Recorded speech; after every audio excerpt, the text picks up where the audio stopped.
একটা শহীদের বিচার যতদিন পর্যন্ত না হবে ততদিন পর্যন্ত আমরা মাঠে থাকবো। বৈষম্যবিরোধী ছাত্র আন্দোলন তাদের পাশে থাকবে।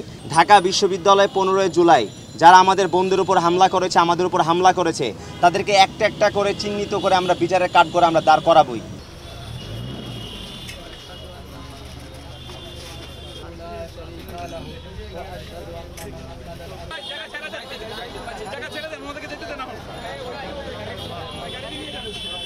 আসলে আমরা আজকের ফ্যাসিস্ট পতনের 1.5 মাস পরে এসেও আমাদের ভাইদের লাশের মিছিলে আমাদের তাদের জানাজা আমাদের দাঁড়াতে হচ্ছে। এটা আমাদের জন্য অনেক বেশি বেদনার।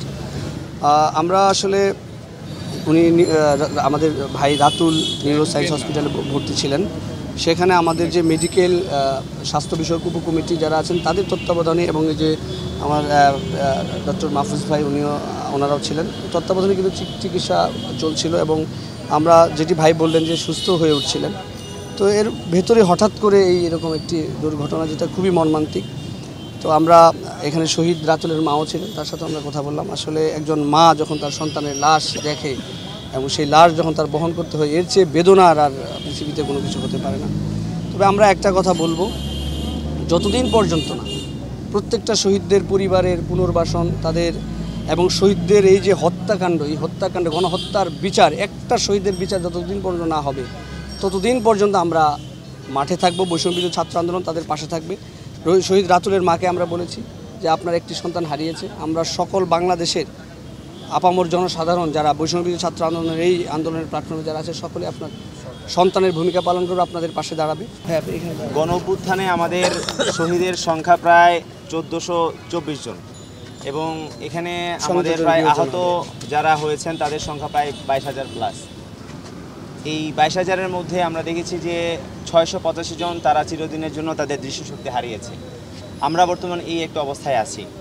আমরা শুরু থেকে আমরা বলে আসছিলাম যে গণ অভ্যুত্থানের প্রথম ম্যান্ডেট হবে আমাদের ভাইদেরকে যারা শহীদ করেছে, আমাদের ভাইদেরকে যারা অঙ্গহানি করেছে, আমাদের ভাইদেরকে যারা চিরদিনের জন্য অকেজ করে দিয়েছে, সেসব হত্যাকারীদের, খুনিদের, সন্ত্রাসীদের আমরা বিচারের আওতায় এনে কঠোর শাস্তি নিশ্চিত করব।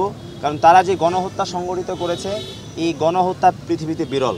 এবং আমরা শুরু থেকেই বলে আসছিলাম কোটা সংস্কারের একদম শুরু থেকে যে আমরা কোটা সংস্কার চাই, আমরা বৈষম্য চাই না। আমাদের এই একটি সহজ দাবিকে তারা দাবিয়ে দেওয়ার জন্য তারা আমাদের উপর তারা গুলি বর্ষণ করে এবং আমাদের প্রায় 1424 জনের মতো সহযোদ্ধাকে তারা শহীদ করে। আমরা বলতে চাই যে এইসব গণহত্যাকারীদের বিচার বাংলাদেশের অবশ্যই হবে এবং গণহত্যা নিশ্চিত করার জন্য আমাদের যা যা কিছু করা প্রয়োজন আমরা সব কিছু করব। প্রয়োজনে আমাদের জীবন দিয়ে হলেও আমরা এই গণহত্যাকারীদের বিচার আমরা নিশ্চিত করব। তারা যদি মনে করে নামে বেনামে পোস্টারে বিভিন্ন ব্যানারে তারা আবার পুনর্বাসিত হবে, তাহলে সেটা ভুল। ঢাকা বিশ্ববিদ্যালয়ে 15 জুলাই যারা আমাদের বন্ধুদের উপর হামলা করেছে, আমাদের উপর হামলা করেছে, তাদেরকে একটা একটা করে চিহ্নিত করে আমরা বিচারের কাঠগড়ায় আমরা দাঁড় করাবই।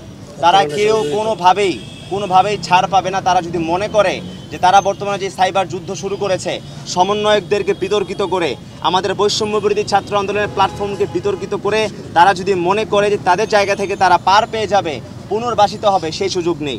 সেই জায়গা থেকে আমরা বলছি যে ছাত্র সমাজ ঐক্যবদ্ধ। ছাত্র জনতার যে শক্তি এই ফ্যাসিস্ট শেখ হাসিনার পতন ঘটিয়েছিল, সেই শক্তি বজায় রেখে আমরা এই ফ্যাসিবাদের বিলোপ করব, আমাদের শহীদ ভাইদের রক্তে বদলা নেব।